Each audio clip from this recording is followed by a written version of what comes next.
Ya, Ya, silakan. izin bertanya, Prof. Silakan. Ya, kebetulan saya kan S2-nya memang background-nya MTI, Prof. Ya. Dan juga memang diarahkan di kampus swasta di Jawa Barat itu lebih ke kuantitatif, Prof. Oh.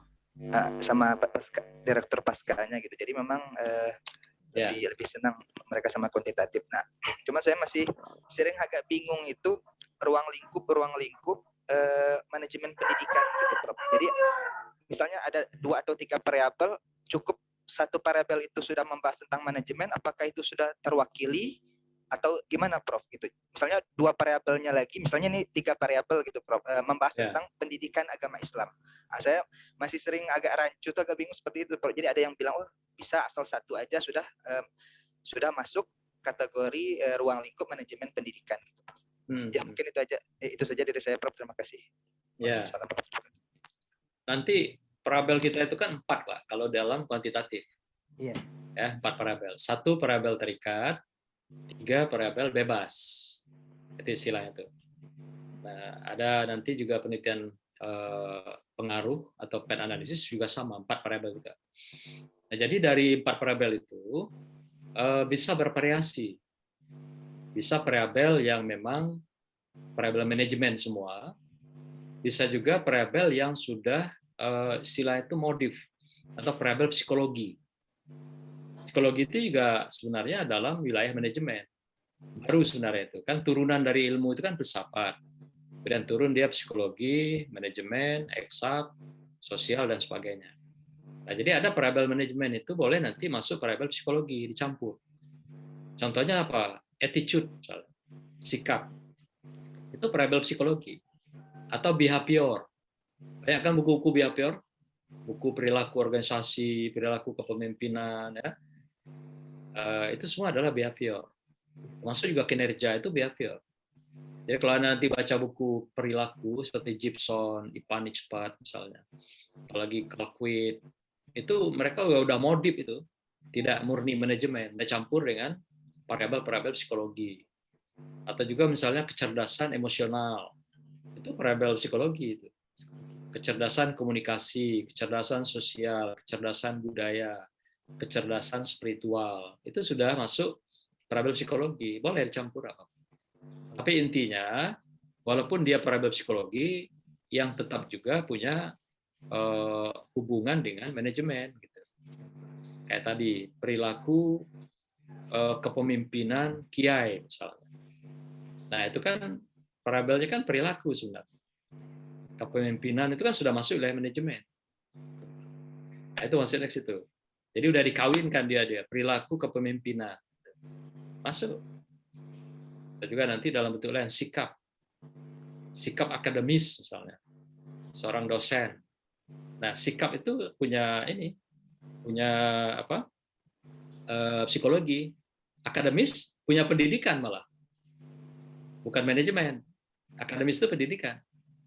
Nah itu kawin di antara psikologi dan parabel pendidikan yang sama-sama memberikan kontribusi untuk manajemen. Gak apa-apa, boleh. Karena kita wilayah manajemen pendidikan. Jadi manajemen itu dia melingkupi ilmu psikologi, ada juga sosiologi, ada juga pendidikan. Itu boleh dibangun dalam sebuah judul penelitian kita. Ya, saya kira begitu.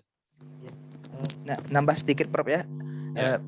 Ini masalah lokasi, Prof. Lokasi penelitian dalam ruang lingkup manajemen pendidikan Islam. Apakah kalau kita mengambil judul tentang di sebuah instansi, Prof, seperti pemerintahan, tapi yang kita bahasnya tentang program pembinaan keagamaan, apakah boleh, Prof? Ya, sepanjang dia nanti punya nuansa manajemen, silakan aja. Silakan aja, Prof. Kalau pendidikan keagamaan secara umum itu wilayah PAI nanti, lari lagi wilayahnya. Maka nanti ada materi kita yang tadi yang saya katakan lokus, kawasan penelitian, pertemuan ketiga nanti kita bicara. Siap, Prof. Jadi kawasan apa saja yang boleh kita teliti dan apa yang tidak. Gitu. Jadi sudah ada embarkasinya, batas wilayah benang merah antara disiplin ilmu manajemen pendidikan dengan ilmu yang lain. Gitu. Jadi kalau ngarahnya kependidikan keagamaan secara umum, itu nanti wilayah KPAI, ya. Atau juga pendidikan agama di kelas yang diajarkan oleh guru, itu wilayah teknologi pendidikan dan kurikulum. Nah, kan beda lagi. Maka itu banyak saya temukan mahasiswa kita yang mengambil disertasi, sudah seminar hasil, tahu-tahu dia bukan wilayah manajemen. Dia mengambil wilayah di luar manajemen. Banyak itu. Ada yang pernah saya temukan satu orang ujian terbuka. Yang bimbing profesor-profesor kita. Sampai selesai, saya bilang kalau ini tidak diganti, saya akan batalkan ujian. Saya penguji waktu itu, ujian terbuka. Kita lihat, skopnya wilayahnya salah, kemudian parabelnya juga salah. Seperti misalnya pemberdayaan. Dia menggunakan parabel itu pemberdayaan. Pemberdayaan pondok pesantren. Nah, pemberdayaan itu bukan untuk lembaga. Tapi pemberdayaan itu untuk sumber daya manusia. Ya bikin di judul itu pemberdayaan pondok pesantren, itu ya udah salah. Itu maksud saya, memilih kata untuk parabel itu pun harus tepat sesuai dengan teori. Jadi nggak bisa dipasang-pasang begitu aja gitu. Baca, pemberdayaan itu untuk siapa? Manusia atau lembaga? Nah, berbeda. Yang bisa diberdayakan yang punya daya, gitu kan? Yang punya daya siapa? Ya manusia. Kalau pesantren punya daya nggak? Enggak.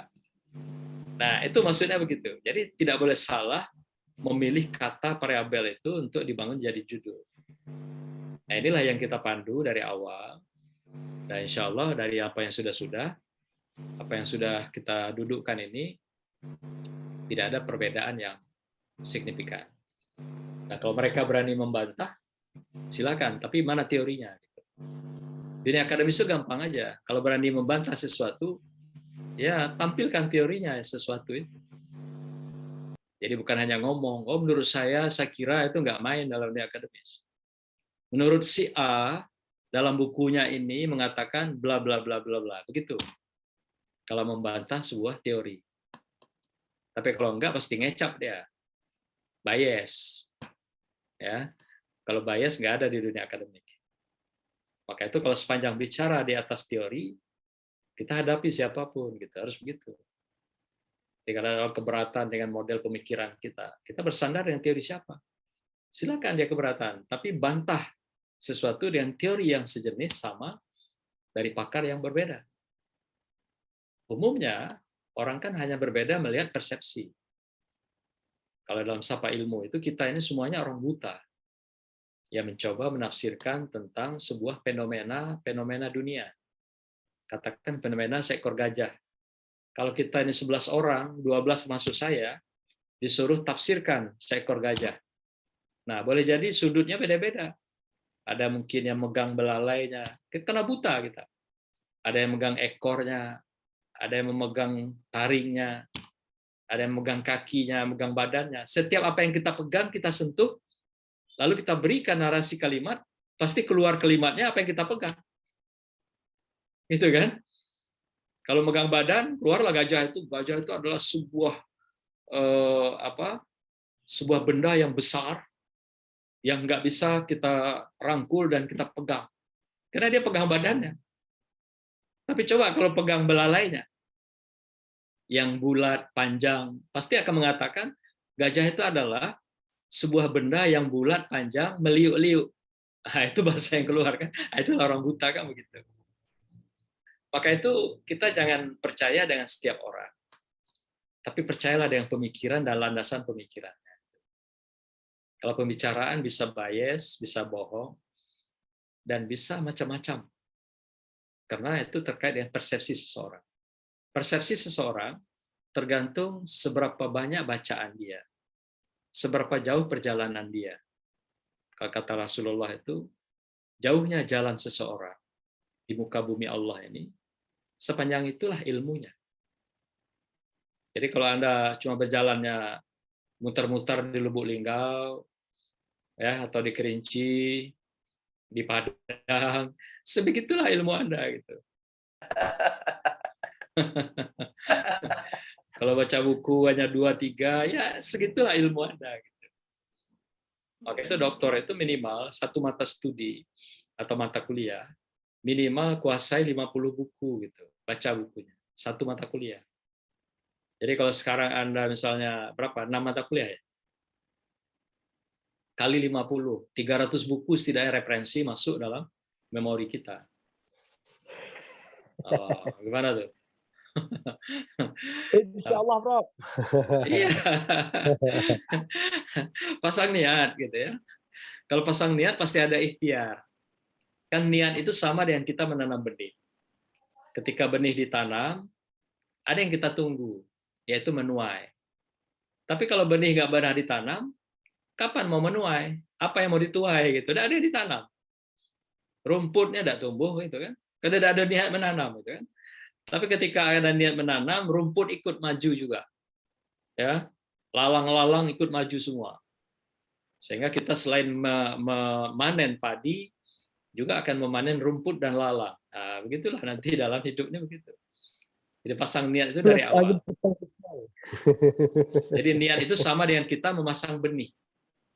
Dengan adanya benih ada proses menyiang, menyemai, memelihara. Itu namanya ikhtiar. Kemudian barulah endingnya nanti ada. Tujuannya apa yang kita akan dapatkan. Nah, gitu ya. Pasang niat dari awal. Sama tadi niat selesai maksimal 3 tahun. Kalau perlu 2,5 tahun. Karena kita pasca itu udah banyak yang selesai 2,5 tahun. Jadi kalau sudah ada niat selesai 2,5 tahun, akan ada ikhtiar-ikhtiar yang mendorong kita melaksanakan program percepatan itu. Tapi kalau tidak ada niat 2,5 tahun selesai, kebanyakan pasti santai nanti. Kuliahnya santai, lena, lalai. Ya, dia kan kalau filosofi kuliah itu seperti kita menempa besi panas. Ketika dia panas, merah menyala, mau dibentuk apapun bisa. Tapi kalau sudah dingin, sudah cool, wah susah membangunnya itu. Nah, jadi ketika besi masih panas, tempalah dia, Anda mau bikin apa? Mau bikin parang panjang, mau bikin pedang, mau bikin pisau belati, nah gitu. Maka itu di rumah sering-sering menghangatkan istri, Pak, supaya dia bisa dibentuk apa yang kita inginkan. Jangan didinginkan. Kalau suasana istri dingin, susah Bapak membentuknya. Betul. Ya, diluruskan dia bagaikan tulang yang bengkok, patah dia kan. Kalau dia bagaikan kaca berdebu, dipaksa dibersihkan, dia akan lecet gitu kan. Nah, maka itu hangatkan selalu. Ya. Dengan kelembutan, keindahan, dengan pesona, dengan rayuan, godaan. Ya, itulah menghangatkan juga. Sehingga di rumah selalu hangat, mesra dan intim gitu ya.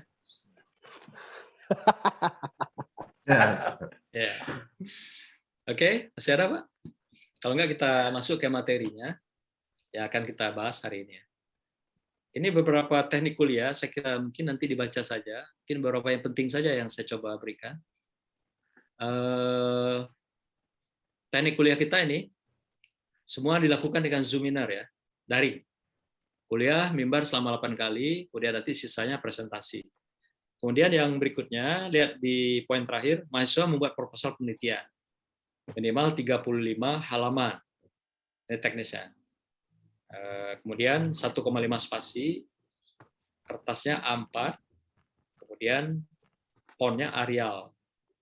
Kemudian marginnya 43, lengkap dengan lampiran teori. Teori yang Anda kutip nanti, yang dijadikan notasi ilmiah, itu di-copy lembar halamannya itu. Jadi cara ngopinya halaman judul, halaman penerbit, dan halaman yang dikutip. Jadi cukup 3 atau 4 lembar untuk satu buku, jangan usah di-copy semua. Itulah yang menjadi pertanggungjawaban akademis saudara ketika mengutip sebuah teori. Itu dikumpulkan waktu ujian, itu dibundel jadi satu, dibikin nomor urutannya. Footnote 1 ini teorinya, footnote 2 ini teorinya, footnote 3 ini teorinya. Itu caranya. Supaya ketika nanti dosen tanya, coba saya ingin lihat teori Anda ini dari buku mana. Nanti Anda tinggal buka, oh footnote nomor sekian, bukunya ini, buka lampiran. Nah, gitu caranya ya, pertanggungjawab akademis. Jadi bukan Anda memasukkan proposal Anda itu nanti teorinya dengan kopas, copy paste. Hari ini banyak ya, Kalau rental itu dia punya bank variabel dan bank teori. Hati-hati ya, ngambil di rental. Nah, caranya gimana dia ngambil itu? Kan Bapak Ibu nanti kan ada yang print out disertasi yang di dalamnya itu ada teori atau paper. Hati-hati, itu nanti dia copy, dia pindahkan ke komputer dia gitu dari flash disk kita itu. Dia waspada, tongkrongi betul kalau perlu ketika Anda mau print out paper atau disertasi Anda nanti. Jadi nanti dia punya bank itu, bank variabel, bank teori, tapi dalam bentuk tulisan. Nah, ketika ditanya mana ini anunya teori fotokopi yang nggak ada, dia mencuri kok. Mencuri yang flash Anda itu dicurinya. Saya udah buktikan itu. Jadi hati-hati ketika print out, apalagi jarahkan flash disk. Nanti dia copy semua ya, dia dulu blok semua, ya kan? Kemudian dia copy, lalu dia paste ke my dokumen dia atau di tong sampah yang kita nggak kelihatan. Coba dicek, udah dibuang nggak? Kita lihat di dokumen emang nggak ada, tapi dia taruh di tong sampah. Atau penyimpanannya dia yang rahasia. Kita nggak tahu. Sambil Anda print jalan, menikmati printnya, dia menikmati pastenya ke file-file dia. Gitu. Jadi hati-hati ya, apalagi dalam flash disk Anda itu macam-macam data. Itu dicuri ya, hati-hati itu. Dia gampang sekali, copy, paste, gampang sekali. Sambil nunggu printout Anda kalau sampai 100 lembar, lama kan? Nah, selama itu dia nikmati, bisa ngambil flash disk Anda. Hati-hati, waspada. Nah, maka itu kami punya cara lagi. Kalau Anda bisa mencuri karya itu dari rental atau beli di rental, kami hadang di depan. Mana sumber kutipan dari narasi-narasi kalimat yang digunakan dalam parabel itu. Ketahuan nanti, oh ini nggak ada Pak, bukunya tinggal, itu udah ketahuan, ini bohong, pasti mencuri. Oh ini Pak, bukunya di pustaka, nggak ketemu lagi, pasti mencuri. Jadi gampang nanti kami mendeteksi Anda mencuri atau tidak karya Anda itu. Ya, pastikan kalau Anda mau print out, hati-hati. Maka itu kalau print, bagus cari teman saja, numpang di rumah teman, mungkin bantu beli tintanya, itu lebih aman, lebih safe. Ketimbang ada copy di rental atau print di rental, pasti karya Anda dicuri orang lain. Nah, nanti dia jual ke orang lain. Teori-teori yang sudah dibikin. Kemudian berikutnya, sistematika penulisan proposal, nanti juga di sini ada, silakan dinikmati ya. Ada bagian awal atau preliminary, bab 1, bab 2, bab 3, bab 4. Jadi silakan dilihat, sepanjang jalan kita bisa diskusi untuk bahan-bahan. Nah, skopnya ya, skop Anda itu, kalau penelitian kebijakan evaluasi boleh skopnya provinsi dan nasional, bahkan juga internasional boleh. Kalau yang penelitian kualitatif murni biasa, skop lapangannya adalah provinsi, karena Anda doktor. Tidak boleh satu kabupaten. Skopnya provinsi. Provinsi itu adalah gabungan dari beberapa kabupaten. Boleh. Itu sebagai sampel. Provinsi kan misal katakan 11 kabupaten kota. Nah, kemudian diambil 3 saja, wilayah barat, tengah, timur, atau utara, tengah, selatan. Itu boleh dijadikan untuk sampelan. Tidak mesti semuanya. Kalau semuanya populasi namanya. Sebagian itu adalah sampel yang kita lakukan penelitian. Kemudian evaluasinya 4 macam. Partisipasi 25%, tugas terstruktur yang 25%, ujian tengah semester 25%, akhir semester 25%. Jadi 100%. 4 item itu. Nah, ujiannya hari ini sudah kita kasih ujian. Yang pertama ujian tengah semester, yaitu take home. Buatlah proposal penelitian disertasi saudara minimal didukung oleh 15 referensi buku. Gunakan buku asing minimal 5 buku dan jurnal sesuai kebutuhan disertasi yang saudara tulis. Lalu gunakan buku edisi maksimal 10 tahun terakhir. Artinya kalau dihitung 10 tahun, sekarang 2021. Berarti ambil buku 2011 ke atas. Makin maju, makin ke depan, makin mudah, makin bagus. Kemudian tampil pada tamu ke-9, yaitu 35 halaman, maksimal 50 halaman. Kurang dari 35 ditolak. Jadi proposal wajib minimal 35 halaman. Nanti kumpulkan ketika akan presentasi ke-9, lalu buku tua ini ada soft dan hard copy.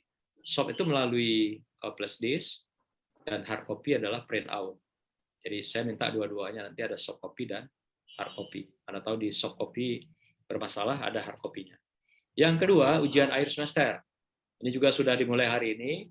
Untuk saudara lakukan nanti take home. Sama ujian take home, perbaiki proposal penelitian yang saudara bikin, yang dipresentasikan kemarin di kelas atau di tengah semester itu. Kemudian dia dikembangkan, dikemas menjadi layak guna dan layak pakai. Kalau ada judul yang belum pas, teori yang belum ada, lengkapi semua sebagai ujian semester. Minimal perbaikan ini menjadi 40 halaman. Nah, ingat tadi waktu tampil di kelas itu 35 halaman, sedangkan tampil untuk perbaikannya 40 halaman, maksimal 60 halaman. Yang lain-lain sama semua, bukunya, jumlahnya, silakan. Nah, kemudian juga dikumpulkan adalah soft dan hard copy. Soft itu adalah flash disk, dan hard copy-nya adalah print out. Itu yang saya maksud dengan tengah dan semester. Nah, itulah kira-kira tugas, teknik, penilaian atau evaluasi, sampailah ujian kita yang terakhir dari rangkaian perkuliahan kita untuk selama insya Allah 4 bulan ke depan ya, 1 semester maksimal. Saya kira itu, ini lain-lain nanti kita bisa sesuaikan. Ini kuliah kita. Silakan kalau masih ada yang mau bertanya sebelum kita masuk kuliah umum untuk berikan materi. Silakan.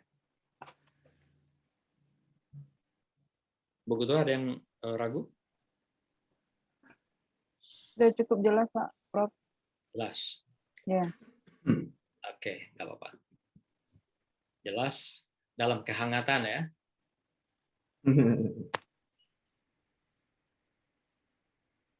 Oke, kalau udah jelas semua, saya masuk ke materi kuliah iftitah kita supaya ada pengayaan untuk hari ini. Ya. Di akhir atau sambil jalan kita bisa diskusi. Lebih bagus tunggu materinya berakhir, baru kita diskusi ya. Silakan di-mute lagi yang lain, Bu Ketua. Nggak ada yang mengganggu nanti perkuliahan kita selama jalan. Kalau ada yang buka, ditutup ya, supaya tidak ada gangguan dalam perkuliahan kita. Baik. Assalamualaikum warahmatullahi wabarakatuh. Saudara, hari ini kita lanjut pada perkuliahan yang memperkaya kita semua. Pertama tadi yang saya katakan, apa yang maksud dengan penelitian ilmiah akademis? Ya. Penelitian ilmiah akademis itu adalah penelitian yang dilakukan di dunia pendidikan akademis. Yang tujuannya adalah untuk penyelesaian studi sarjana, magister, dan doktor. Atau S1, S2, dan S3. Inilah yang maksud dengan penelitian ilmiah akademis. Kemudian setiap perguruan tinggi itu memiliki gaya dan model, bahkan substansi bab yang berbeda. Namun prinsipnya tetap berpegang pada metodologi penelitian yang sama, yaitu kualitatif dan atau kuantitatif. Jadi apapun gayanya, misalnya ada yang bikin bab 1 itu di metodologi juga di situ. Nah, kita berada di bab 3. Ada yang diputar. Metodologi itu di bab 2. Kemudian landasan teori ini bab 3. Itu tergantung selera masing-masing. Seperti UIN Jakarta, itu saya lihat disertasi teman-teman itu metodologinya di bab 1. Karena mereka kan lebih banyak penelitiannya pada penelitian hermeneutik, pemikiran. Karena UIN Jakarta itu memang mengambil konstruksi keilmuannya adalah integrasi keilmuan. Jadi lebih banyak daripada integratif, pada pemikiran, hermeneutik. Saya lihat metodologi di bab 1. Sedikit sekali nempel di bab 1 itu. Demikian juga Jogja begitu, di bab 1 juga. Karena ada beberapa kali saya membimbing Dr. Jogja itu, yang dosen di bab 1, sedikit sekali. Artinya apa? Ada yang perguruan tinggi yang kadang-kadang menjadikan metodologi itu adalah sesuatu kekuatan. Artinya metodologi itu adalah cara kita bagaimana mengkonstruksi ilmu. Maka dia harus kuat metodologinya. Maka itu dia bikin satu bab khusus. Kayak kita itu bab 3 itu khusus metodologi. Kita ingin betul bahwa dokter kita itu punya kemampuan metodologi yang bagus, baik. Gitu. Jadi kalau metodologinya bagus, ilmu apapun yang Anda kaji, itu gampang nanti setelah dokter. Tidak mesti hanya pendidikan. Bisa ilmu-ilmu sosial yang lain atau masuk dalam wilayah ilmu eksak. Tapi kalau metodologinya lemah, itu juga dikhawatirkan lemahnya ilmunya gitu. Lemah kajian-kajian, lemah analisis, dan lemah juga dukungan-dukungan teori maupun juga dukungan empirik. Nah itu banyak sekali ya di perguruan tinggi. Jadi Anda tinggal lihat nanti perguruan tinggi yang sangat mengedepankan metodologi, artinya mereka betul-betul mengedepankan adanya kekuatan pada aspek kebagaimanaan kalau filsafat ilmu itu. Bagaimana lahirnya sebuah ilmu, bagaimana proses, prosedur, sampai endingnya betul-betul mendapatkan sebuah ilmu yang betul-betul terukur, teruji secara empirik. Dan sebaliknya, yang hanya menggunakan metodologi ala kadarnya, begitulah background kekuatan sebuah perguruan tinggi mendukung berkembangnya, bersemayanya keilmuan. Itu saja ukurannya, sederhana. Jadi nggak perlu repot-repot. Bahkan ada juga yang mengatakan bahwa menggunakan metodologi itu, mereka tidak lagi pakai sumber itu. Jadi ngutip sana, ngutip sini, nggak dibikin sumber. Mereka mencuri aja karya orang. Ambil sana, ambil sini, kompilasikan, jadilah metodologi. Nggak perlu sebut lagi sumber. Mencuri itu, plagiat. Nggak boleh. Ada nanti di perguruan tinggi tertentu, oh ngapain ini kok muncul lagi teori di metodologi? Loh, kan kita memang metodologi. Logi itu artinya ilmu. Metode barulah dia metode gitu. Teknik-teknik yang kita lakukan. Tapi kalau bicara metodologi, itu ada landasan ilmunya, landasan teori yang kita jadikan sandaran. Nah, itu bedanya mengapa kita menggunakan metodologi. Ada nanti yang menggunakan metode. Tidak lagi mau mengutip pendapat orang di metodologi atau di bab 3 itu nggak boleh. Sesuatu yang kita kutip dari orang, walaupun hanya satu kata, satu alinea, wajib disebutkan sumbernya. Kalau tidak, kita dianggap pancilok-pancilok ilmu, pencuri-pencuri ilmu, plagiator. Nah, itu hati-hati, waspada, tidak boleh. Ya, nah, Anda kan calon ilmuwan, dari awal dudukkan itu, bahwa jangan sampai ada pencuri-pencuri ilmu itu. Apalagi Anda gitu kan, yang sudah tahu hukumnya haram ya, mencuri ilmu itu, mencuri karya orang lain tanpa menyebut sumber. Itu dikenal yang plagiasi. Kemudian notasi ilmiah. Nah, tadi ada yang bertanya. Teknik notasi ilmiah adalah teknik dalam mengutip sumber-sumber ilmiah dari buku, jurnal, majalah, dan lain-lain. Teknik notasi ilmiah ini tentu berlaku juga selain di dunia akademis, juga dunia umumnya. Katakanlah dunia ilmiah lah intinya begitu. Jadi pasti ada cara-cara teknik-teknik tertentu mengutip karya ilmiah. Itu dikenal namanya notasi ilmiah. Nah, kemudian yang kedua, banyak model teknik notasi ilmiah itu. Pertama ada yang dikenal dengan hit note. Ya, hit note itu model catatan atau kutipan ilmiah itu di awal alinea. Jadi cara modelnya seperti ini. Menurut Muhtar, tahun 2009 mengatakan bla bla bla bla. Atau profesional adalah bla bla bla bla. Itu konsepnya seperti itu. Itu cara mengutip karya ilmiah yang berkaitan dengan hit note. Nah, ada lagi yang stomach note. Stomach note atau body note di badan. Nah, itu modelnya sama juga, tapi dibalik. Jadi diurai dulu sekian banyak pandangan, pendapat yang sudah kita kutip itu, atau kita kutip, nah, kemudian baru diberi sumbernya. Sumber langsung dibikin di belakangnya gitu. Biasanya di belakang atau di tengah, boleh juga. Maka itu dikatakan stoma. Stoma itu perut. Ya. Kalau Anda sakit stoma itu sakit perut. Nah, gitu. Ya, stoma itu model catatan perut atau catatan badan, ya, catatan di badan. Jadi dikutip dulu pendapat orang, baru sumbernya disebut di belakang. Nah, kemudian yang model ketiga adalah model EndNote. EndNote itu model catatan yang rapat itu. Biasanya 3 atau 5 baris, itu diketik rapat. Nah, kemudian itu dibikin sumbernya di belakang kutipan. Kutipan yang satu spasi tadi. Biasanya kan di jarak dia di atas dan di bawah dengan kalimat yang lain, dan di bawah, di tengahnya baru dibuat kutipan itu. Nah, di akhirnya baru dibuat kutipan. Itu namanya EndNote. Catatan di belakang dari sebuah kutipan. Itu EndNote. Nah, yang keempat model adalah yang kita kenal dengan footnote. Footnote itu dikenal dengan model catatan kaki. Foot itu kaki kan, note itu catatan. Nah, footnote ini itu menganut model alirannya itu di bawah. Jadi dibikin kutipannya, kemudian boleh diverifikasi catatannya itu, ditambah, dikurangi, dianalisis segala macam, tapi tidak menghilangkan substansi pendapat yang menulis atau pendapat pakar yang kita kutip. Ini ada kalanya kadang berputar sana putar sini, atau menghilangkan substansi pendapat penulis, itu tidak boleh. Jadi Anda boleh menambah kalimat, menambah kata, tapi sepanjang tidak menghilangkan makna dari penulis. Itu dikenal dengan footnote. Modelnya seperti apa? Nanti Anda buka di Word itu ya, program dokumen, dokumen sudah ada model footnote itu. Ambil nanti di sana, kemudian di bawah itu nanti ada garis. Nah, lalu ikuti saja model itu. Lurus saja ke bawah, model block style. Lurus dari atas nomor 1 sampai nomor berapa nanti footnote terakhir. Itulah model catatan-catatan yang kita jadikan kutipan di dalam karya ilmiah kita. Jadi nggak usah nambah ke dalam segala macam. Kecuali baris kedua. Baris kedua itu biasanya kita ketuk ke dalam 5 ketukan. Yang lain nggak perlu. Dia sudah otomatis. Oh maaf, di dalam footnote dia tidak masuk ke dalam.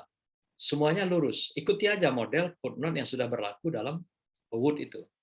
Yang masuk ke dalam itu untuk pustakanya nanti ya. Pustaka itu ketukan 5 kali, dari baris pertama, baris keduanya ketuk 5 kali ke dalam. Tapi kalau footnote tidak, lurus saja dari bawah. Ikuti aja model yang apa dalam komputer itu. Jadi ikut istilahnya sunnah komputer. Ya, sunnah komputer. Jadi nggak usah dimasuk-masukkan, diketik ke dalam. Jadi ikut apa adanya dari program komputer itu. Sudah ada footnote di dalam. Jadi kita nggak perlu nambah-nambah atau ngurang. Ketiga, khusus PPS kita mengandung aliran footnote, yang sudah. Yang keempat, model catatan kaki ya, yang modelnya di bawah. Inilah yang kita gunakan dalam paper kita, karya ilmiah kita, sampailah pada disertasi atau juga karya-karya ilmiah yang lain. Kemudian ini jenis dalam notasi ilmiah. Nah, jenis itu yang populer ada 3. Yang pertama adalah IBID. IBID itu singkatan dari ibidem. Artinya sama dengan kutipan di atas. Jadi kalau Anda sudah mengutip halaman katakan 20, halaman 21 ngutip lagi dari buku yang sama, melanjutkan kutipan dari halaman yang sama. Itu namanya IBID. Jadi belum pindah dia tempat ya. Jadi masih ada urutan dari buku yang kita kutip. Halamannya, demikian juga bukunya. Itu namanya IBID atau ibidem. Yang kedua adalah OPCID. OPCID itu dikenal dengan opere citatum. Singkatannya itu, OPCID. Nah, ini adalah maksudnya kutipan halaman yang berbeda, lalu diselingi oleh buku yang lain. Buku yang berbeda. Kita ngutip lagi buku yang sama, kemudian halamannya berbeda, tapi sudah diselingi oleh buku lain.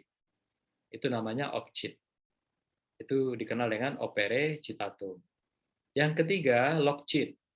LOCCID itu adalah locere citatum. Atau juga kalau singkat itu loco citatum. Ya, loco juga istilah untuk menunjukkan tempat. Nah, kemudian apa yang maksudnya LOCCID adalah kutipan di halaman yang sama, tapi diselingi buku lain. Nah, bukunya sama itu. Jadi kutipan buku dari buku yang sama, halaman yang sama, tapi sudah diselingi oleh buku yang lain. Itu dikenal dengan LOCCID. Nah, inilah yang dikenal dengan notasi ilmiah itu, yang kita gunakan model footnote. Dan itu sudah ada di dalam komputer kita. Itu ya. Tadi ada yang bertanya tentang notasi ilmiah. Ini penting sekali Anda kuasai bagaimana mengutip yang benar dan baik. Karena ini yang terkait dengan notasi ini, tadi saya katakan juga adalah merupakan estetika, keindahan dalam karya ilmiah. Jadi seni Anda mengutip, itu juga seni keindahan dalam menulis karya ilmiah. Jadi kalau mengutipnya sembarangan, campur kepalanya, ada head note, ada lagi body note, ada end note, kemudian footnote, tidak boleh. Karya ilmiah itu adalah konsistensi. Dari awal konsisten kita. Karena juga nanti secara filosofis, ya, filsafat ilmu, bab 1 sampai bab 5 itu punya rangkaian semua. Bab 1 itu nanti dijawab oleh bab 4 dan bab 5. Bab 1 nanti didukung oleh teori pada bab 2. Bab 1 itu nanti dia diperoleh melalui metodologi pada bab 3. Jadi satu rangkaian dia secara komprehensif. Jadi tidak ada yang terpisah, yang berbeda. Tidak ada yang boleh lari dari fokus. Nah, itu tadi fokus saya katakan. Dari apa yang sudah kita tuangkan pada bab 1. Itulah yang konsisten. Ya, secara keilmuan, secara akademis kita bahas, kita tulis, kita analisis sampai bab 5. Sampai dukungan pada lampiran-lampiran. Itu semua adalah satu kesenyawaan yang tidak terpisahkan atau tidak boleh dipisahkan. Kemudian judul disertasi. Nah, sekarang kita main di judul ya. Ini untuk Anda catat baik-baik. Judul disertasi pasti dibutuhkan dalam sebuah karya ilmiah. Dan setiap calon doktor, magister, atau sarjana wajib punya judul dan proposal untuk melangkah membuat karya ilmiah selanjutnya. Maka itu judul disertasi itu adalah nama sebuah riset, nama sebuah penelitian. Disertasi kan ini kebetulan saudara ya. Yang lain-lain bisa dipakai juga. Istilahnya di skripsi atau tesis. Jadi nama sebuah riset, baik penelitian dengan pendekatan metodologi, kuantitatif ataupun kualitatif. Jadi kuantitatif juga dia wajib punya judul, kualitatif juga harus punya judul. Kemudian kuantitatif, kalau disertasi itu ada 4 variabel. 1 variabel terikat, dan 3 variabel bebas. Nah, ini yang berlaku dalam penelitian kuantitatif. Sama juga nanti dalam penelitian PET analisis, walaupun istilahnya berbeda. Ya. Variabel adalah variasi konsep yang mengandung nilai atau angka. Nah, tadi sudah saya sampaikan, ingat, mengapa dalam kuantitatif kita menggunakan konsep ini dengan variabel? Karena endingnya kita akan melahirkan nilai dan angka dalam penelitian itu. Nilai dan angka yang kita buktikan hubungan-hubungan atau korelasi atau pengaruh-pengaruh antar variabel itu. Kalau dia korelasi, hubungannya searah. Misalnya variabel X1 terhadap Y, variabel S2 terhadap Y, variabel S3 terhadap Y. Atau variabel S1, S2, S3 secara bersama-sama, simultan, terhadap Y. Nah, itu caranya dalam korelasi. Kalau PET analisis, itu melihat semua hubungan. Jadi semua hubungan itu dilihat dalam penelitian kuantitatif. Jadi misalnya X1 terhadap X4, X1 terhadap X2, X1 terhadap X3. Jadi semua hubungan-hubungan itu diungkap dalam penelitian PET analisis. Maka itu ada yang mengatakan dalam variabel-variabel penelitian PET analisis itu semua variabel terukur. Semua hubungan, semua perselingkuhan variabel itu terukur dengan baik. Nggak ada yang tidak diukur. Kalau dalam korelasi masih ada yang disembunyikan. Contohnya S1 kepada X2 itu tidak diteliti, S1 terhadap S3 tidak diteliti. Tapi dalam PET analisis semua hubungan baik yang nyata maupun tidak itu diteliti. Maka itu teman-teman di kampus lain itu malah sudah meneliti tentang variabel pelakor.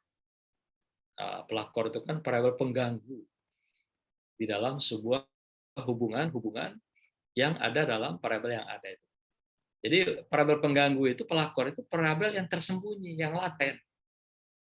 Itu bisa diketahui dalam penelitian PET analisis. Nah, begitulah jelimetnya, telitinya penelitian kuantitatif itu.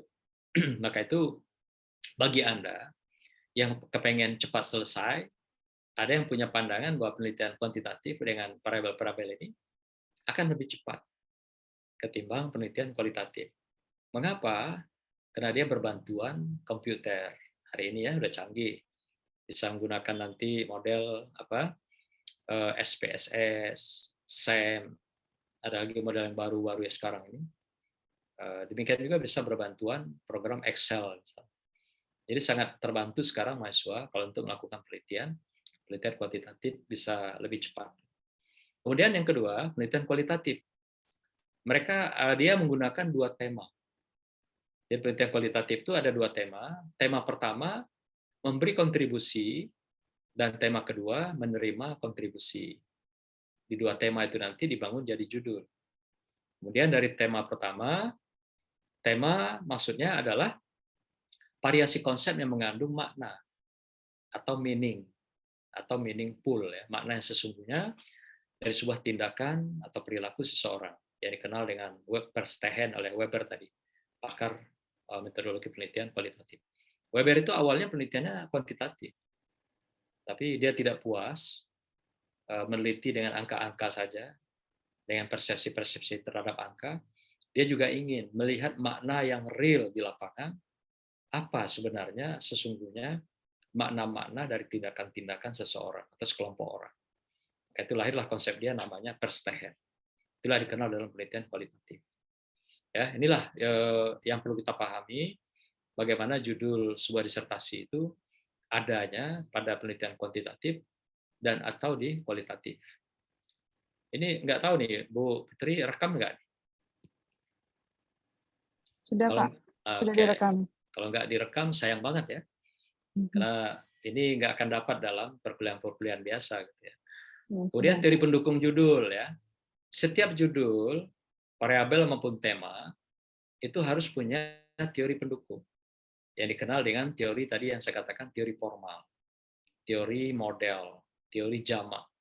Teori jamak maksudnya dia memuat dua tema saudara kalau penelitian kuantitatif.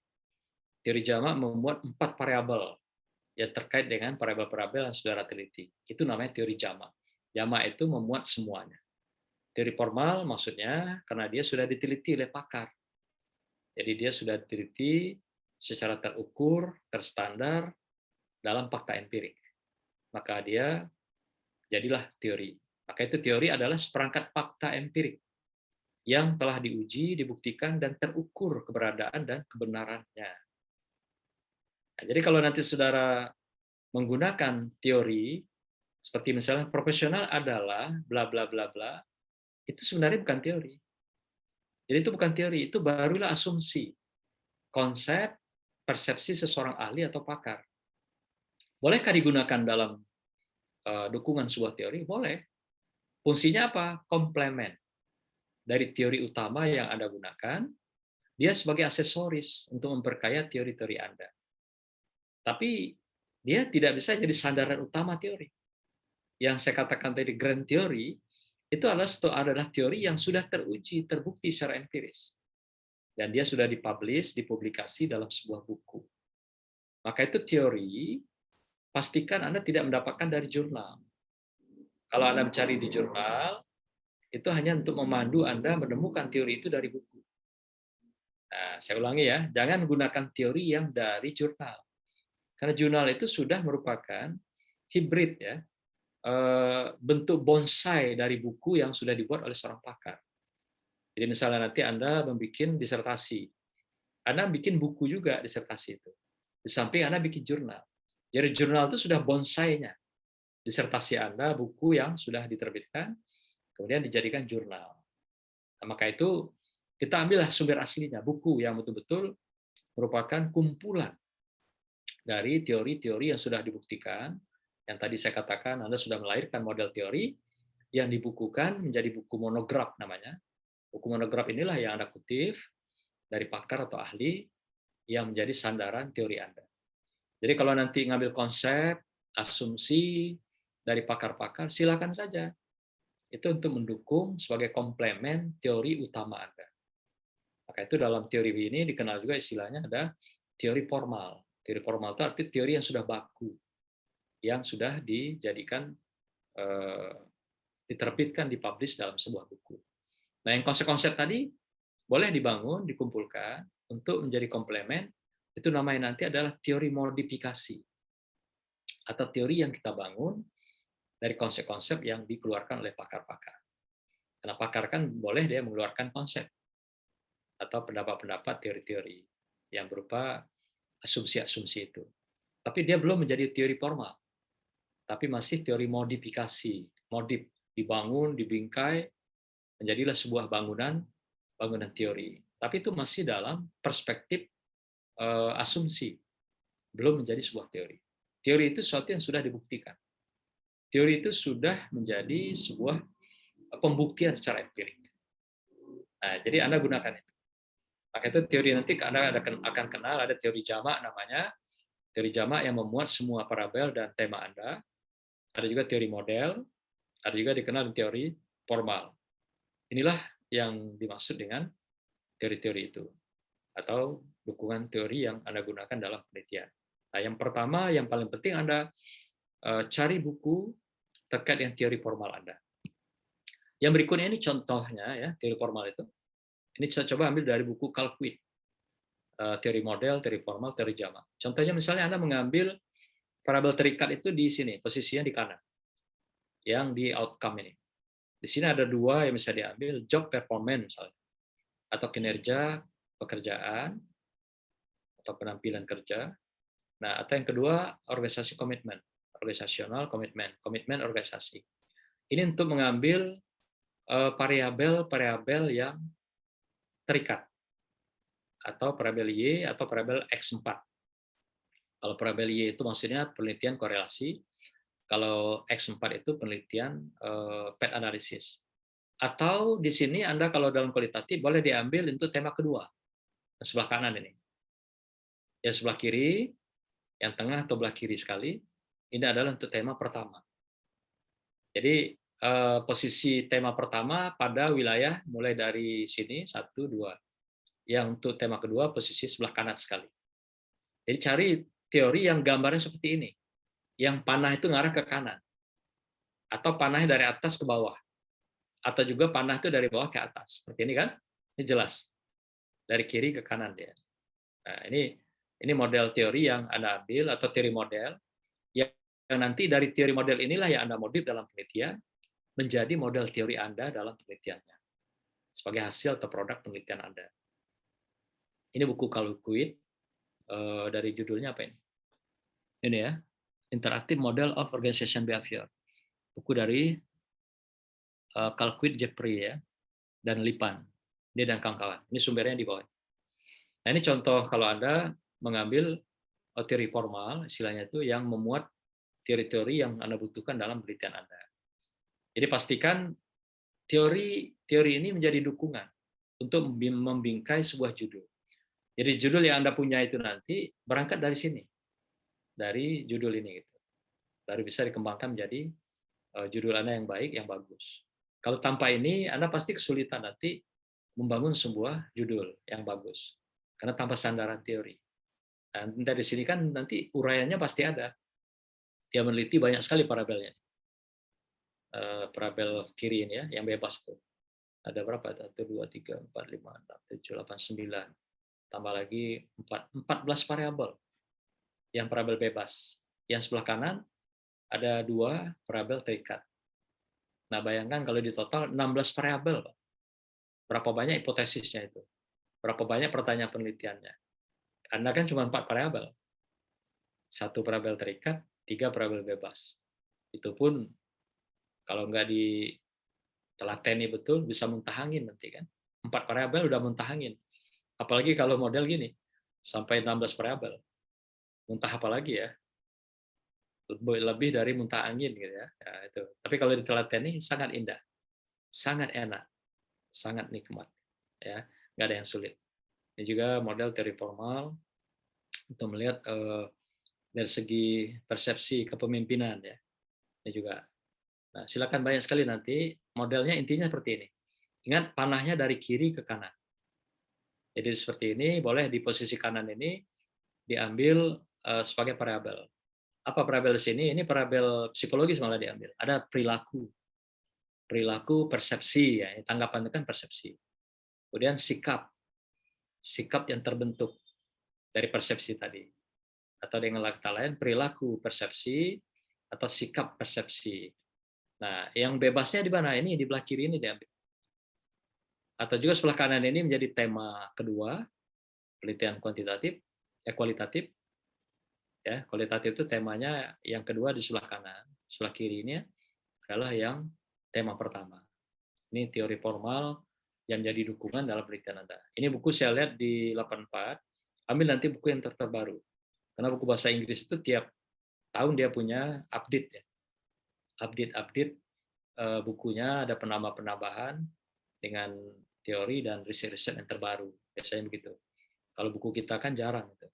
1 kali terbit ya untuk seumur hidup. Akhirnya buku-buku itu selalu expire ya. Ketinggalan. Ilmunya ketinggalan, metodologinya, pemikirannya. Karena penerbit tidak mau meneruskan terbitannya kalau tidak memberikan keuntungan yang besar gitu kan. Nah, kalau di luar enggak, dia punya yayasan. Sekali terbit buku itu dia bikin yayasan. dan itu dipelihara sampai bertahun-tahun. Itulah yang menjadi sandaran pegangan keilmuan secara menyeluruh. Karena sifatnya teori itu kan dia permanen. Teori itu tetap stabil ya, tidak statis. Kemudian kita mencoba contoh judul korelasi, penelitian kuantitatif.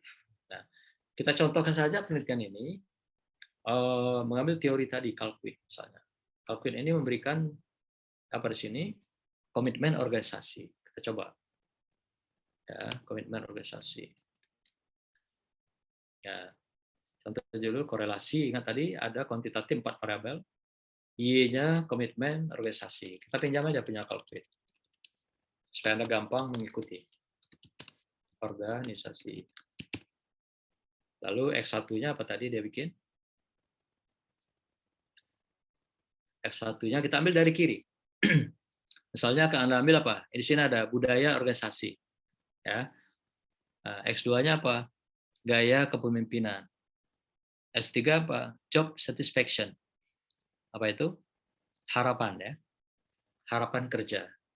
Nah, jadi budaya organisasi, kemudian yang keduanya leadership, yang ketiga job satisfaction.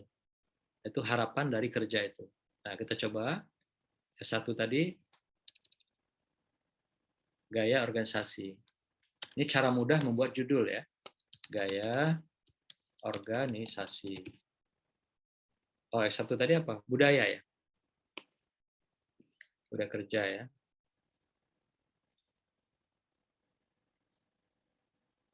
X1-nya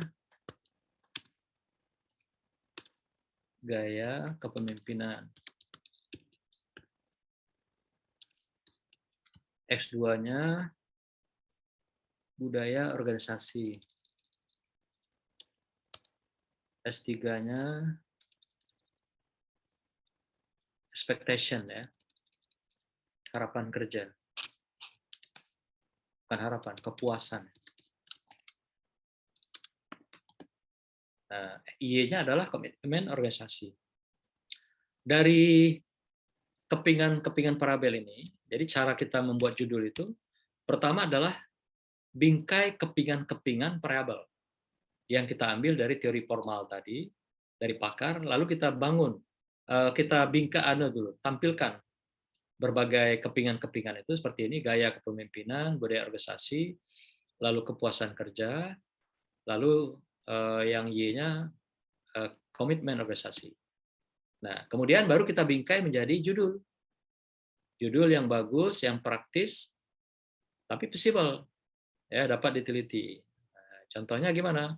Karena korelasi itu hubungan. Anda boleh kata hubungan atau kata korelasi, boleh. Di sini kita pakai kata istilah korelasi sesuai jenisnya. Cara membingkai kepingan ini menjadi judul gimana?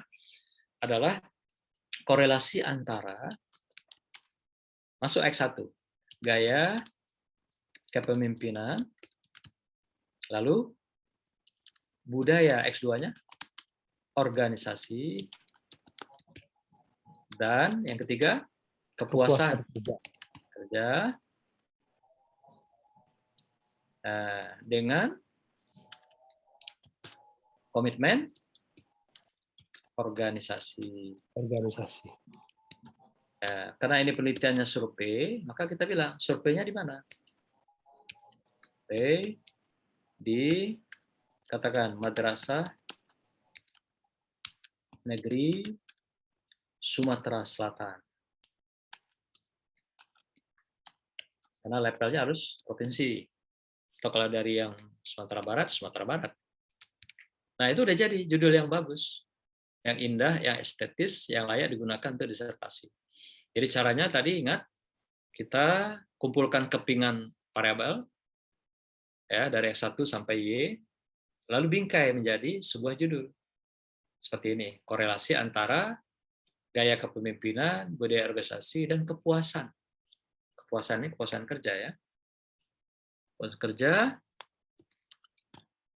dengan komitmen organisasi. Survei di Madrasah Negeri Sumatera Selatan atau Sumatera Barat. Nah, mudah kan? Bikin judulnya? Mudah, nggak ada yang sulit. Tapi nanti dicoba deh, ya apakah mudah atau tidak. Kuncinya ingat, Anda harus punya teori dulu, yang melandasi, mendasari judul dan parabel Anda. Dari teori itulah nanti Anda bikin kepingan-kepingannya. Dari kepingan itu dibingkai menjadi judul. Gitu. Paham ya? Mudah kan? Oke, sekarang kita model yang kedua. Model kedua masih kuantitatif. Kita menggunakan model path analysis. Ya.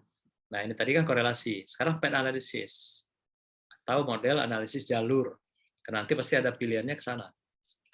Analisis jalur. Sama sebenarnya. 4 parabel juga. Parabel Y ini kita ganti. Untuk membedakan dengan korelasi itu menjadi X4. Nah, kita menggunakan dengan parabel yang sama. Ya, kecerdasan emosional. Bukan kecerdasan emosional. Yang ini mana? Yang tadi, nah ini ya.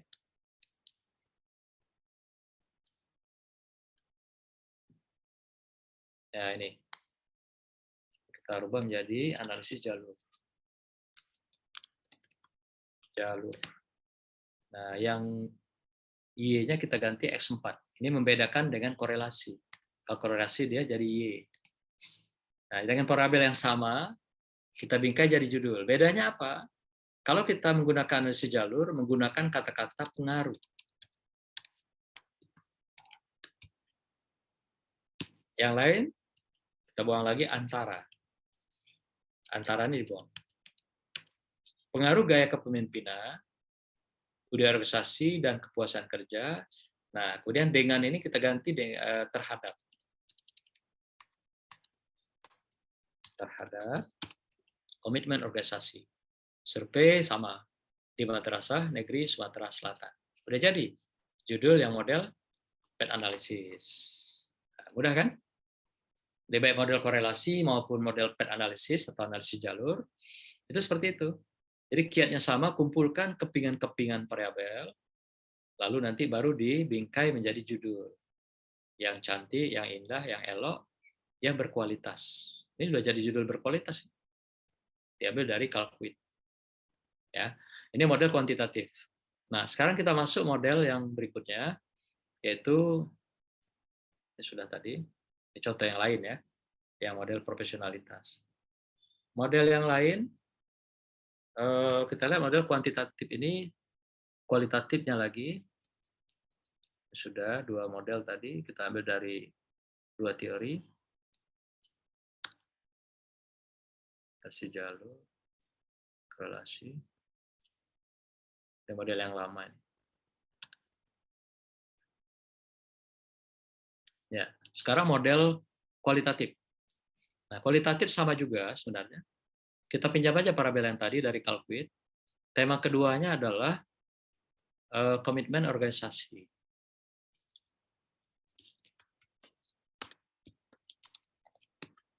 Lalu tema pertamanya kita ambil budaya kerja saja.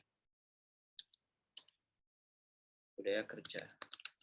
Dari tema yang dari parabel sebelumnya. Lalu kita bingkai jadi judul. Buang aja semua dulu. Biar tahu bagaimana proses membingkainya itu. Biar sudah lebih mudah memahami.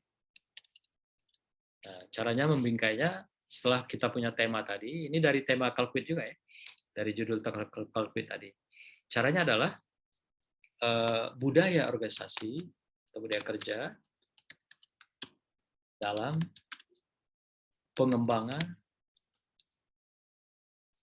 kalau komitmen peningkatan, dalam peningkatan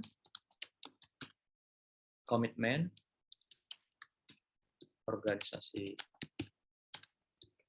Studi kasus di madrasah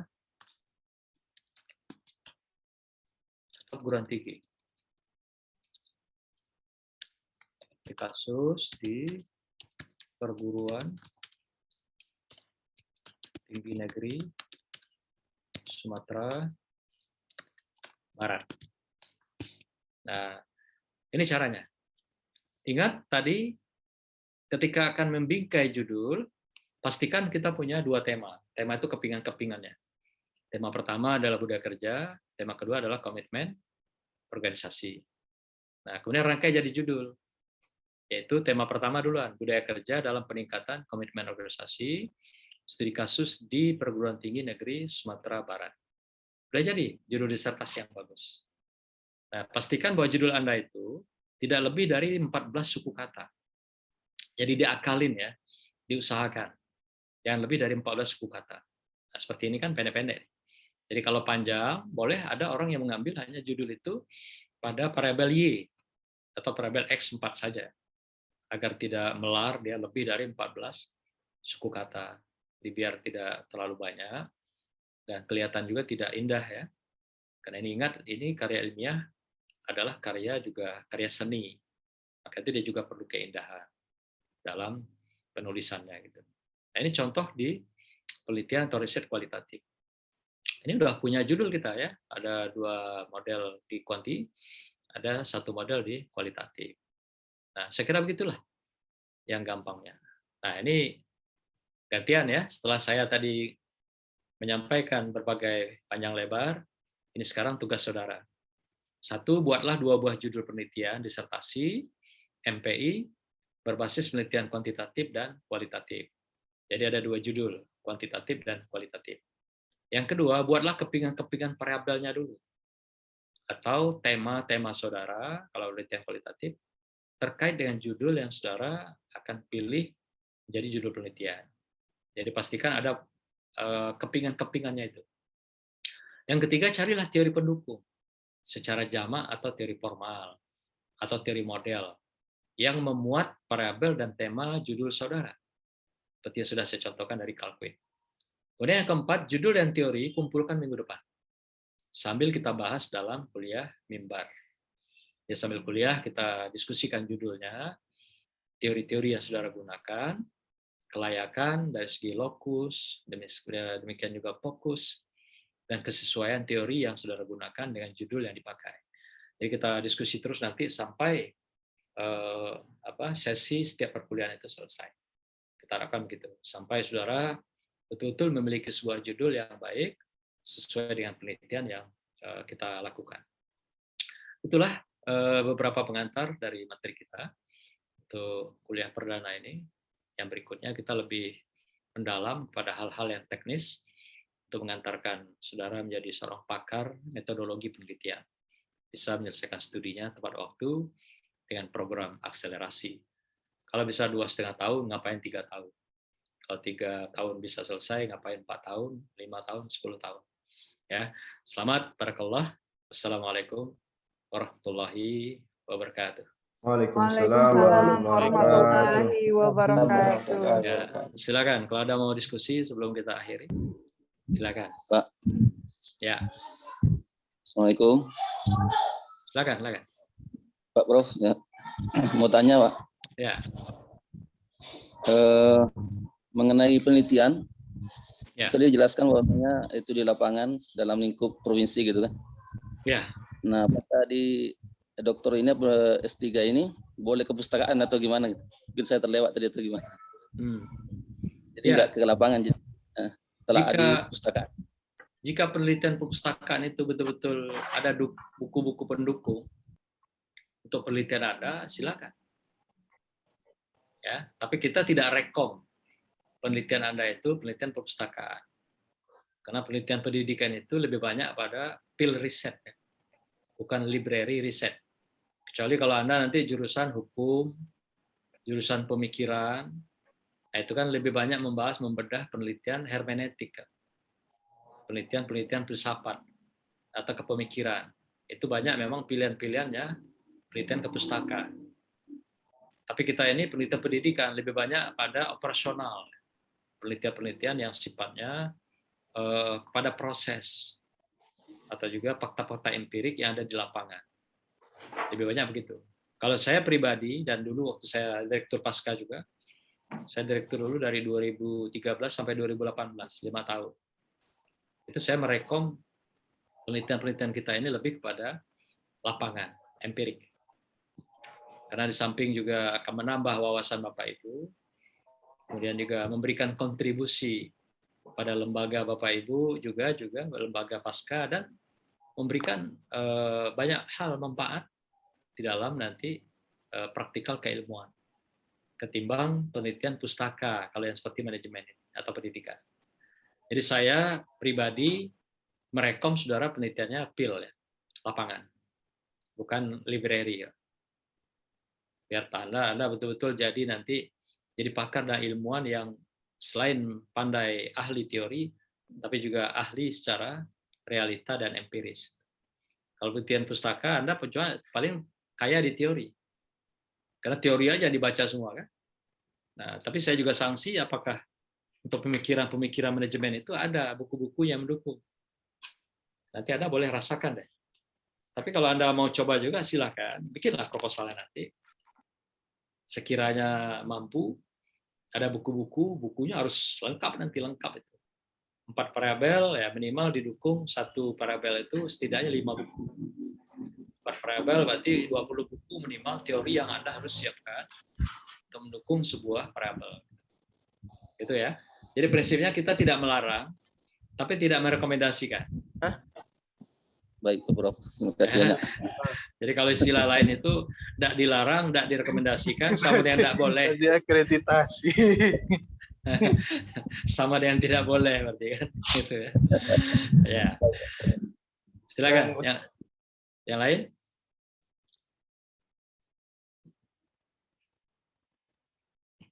Ini logo apa ini? Logo YN Kerinci ya? Pak Sianu tadi ya? Siapa tadi? Pak Alpian. Pak Alpian dari Kerinci ya? Ya. Siap, iya Pak. Silakan. Kalau masih ada yang mau ditanyakan, terutama masalah judul yang tadi udah sampaikan. Kan mudah ya, praktis ya bikin judul kan nggak terlalu sulit. Pak Eri Deka, Pak. Pak Eri Deka. Ya, silakan Pak. Oh ya Pak, karena minggu depan kan harus ada 2 judul ya Pak yang diberikan Pak ya. Kira-kira boleh kami chat pribadi ke Bapak kira-kira Pak untuk konsultasi masalah judul Pak. Ya, karena ada yang kualitatif dan kuantitatif tuh Pak. Di grup aja nanti Pak. Oh, di grup aja Pak ya. Ya, biar sama-sama dapat informasi kan. Jadi. Yang penting Bapak ketika ngajukan judul tampilkan teorinya Pak. Seperti yang tadi saya sampaikan. Bapak munculkan teorinya yang digunakan, ambil kepingan variabel itu dari teori itu, lalu dibingkai jadi judul yang bagus, yang baik. Jadi dari sana diambilnya Pak. Jadi bukan ujuk-ujuk judulnya ini muncul gitu tiba-tiba. Ya, pastikan ada buku yang menjadi dukungan teorinya. Ya. Gitu Pak Ano. Pak siapa? Pak Jiji ya? Nggak keluar namanya? Pak Eri. Pak Eri, oke. Pak Eri di mana nih, Pak Eri? Saya di Kerinci Pak. Iya di Kerinci. Oh Pak. iya. Di Kayu Aro. Kayaknya pejabat tinggi ini. Enggak apa. Hanya beda pekerja saja Pak. Lihat logo pejabatnya itu ada. Apa di Dignas ya Pak? Ya Pak. Oh, Dignas, oke. Jadi gitu Pak Eri. Silakan nanti di grup munculkan teorinya seperti tadi yang saya sampaikan. Ada teori kalkuit dari siapa, dari sumber bukunya. Foto aja dari buku itu Pak. Nanti kirim ke grup. Biar teman-teman juga tahu. Nanti tandai, lingkari yang variabel Bapak. Variabelnya atau tema. Tema keduanya, tema pertama. Itu perlu. Jadi tema kedua itu Pak, atau tema keempat, atau Y, itu rumahnya masalah. Jadi masalah kita itu ada di tema keempat. Atau variabel yang keempat itu. Jadi pastikan bahwa Bapak punya nanti variabel itu yang keempat itu betul-betul variabel yang aktif. Seperti contoh kalkuit tadi. Ada kinerja, ada komitmen. Nah, khusus dalam penelitian kita, Bapak Ibu hindari variabel kinerja. Karena kinerja itu sudah sangat jenuh. Artinya udah banyak sekali yang menggunakan variabel kinerja itu. Jadi gunakan variabel yang lain selain dari kinerja. Karena semuanya, apapun yang kita lakukan dalam kegiatan manajemen itu semua kinerja, Pak. Jadi sekarang udah kita belah menjadi sub-sub variabel kecil, bukan lagi dia dalam bentuk kinerja, tapi dalam bentuk variabel tersendiri. Jadi kinerja tidak menjadi suatu variabel utama dalam penelitian kita. Samping dia sudah jenuh, sudah jarang dipakai dalam pendidikan. Yang masih banyak pakai itu dalam penelitian ekonomi. Kalau ekonomi masih menggunakan kinerja mereka. Tapi kita pendidikan sudah meninggalkan parabel kinerja. Di parabel lain banyak, ribuan, ratusan ya parabel yang terkait dengan kebutuhan kita. Gampang kok cari parabel kalau dalam penelitian-penelitian ini atau penelitian manajemen. Gitu ya, Eri ya. Yang lain? Silakan.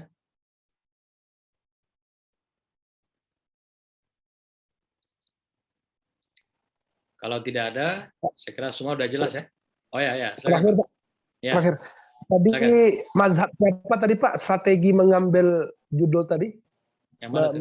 Kalkuit tadi Pak. Kalkuit ya. Kalkuit ya. Nanti di anunya saya kasih silabusnya saya kirim. Siap Pak. Siap. Ya, ada buku di bawahnya ada sumbernya tuh. Siap Bro. Sumber buku yang saya kutip. Nanti saya kirim ke grup atau ke Bu Ketua, nanti Bu Ketua share ke kawan-kawan ya. Silakan kalau masih ada. Kalau ada silakan. Mau jangan nanti pulang ke rumah membawa PR, membawa problem ya. Pulang ke rumah harus hot Pak, Bapak Ibu ya. Jangan nanti bawa cool ke rumah gitu ya. Harus hot terus. Apalagi sudah kuliah kan hot. Walaupun ada yang sudah kuliah tuh kepalanya berasap, keluar asap. Saking nggak bisa menerima materi yang banyak itu kan, berasap katanya. Ya kalau nggak ada, kita cukupkan di sini, udah jam 11 ya. Sampai minggu depan, dan tolong minggu depan dikoordinir Bu Ketua, judul-judul teman-teman, dibikin template-nya, misalnya Bapak ini judulnya ini. Jadi bikin template sekitar 4 kotak, nanti saya berikan saran di kotak yang berikutnya. Jadi ada seperti tabel, nomor, nama, judul dan saran. Kosong kan 2 ya, saran 2 kotak itu dibikin. Saran pertama, saran kedua, nanti Ibu tinggal create, modif perubahan-perubahannya. Dari baru pertama ketahuan, kedua, ketiga, keempat. Jadi bikin beberapa kotak kosong untuk saran saya memberikan masukan, catatan dari judul yang ada itu. Ya. Dan ingat pastikan setiap judul ada dukungan teori formal tadi, seperti yang contoh Kalkuit. Saya kira demikian ya. Makasih atas perhatiannya dan semoga berkah Allah. Wassalamualaikum warahmatullahi wabarakatuh. Waalaikumsalam warahmatullahi wabarakatuh. Sampai minggu depan ya. Siap, Bro.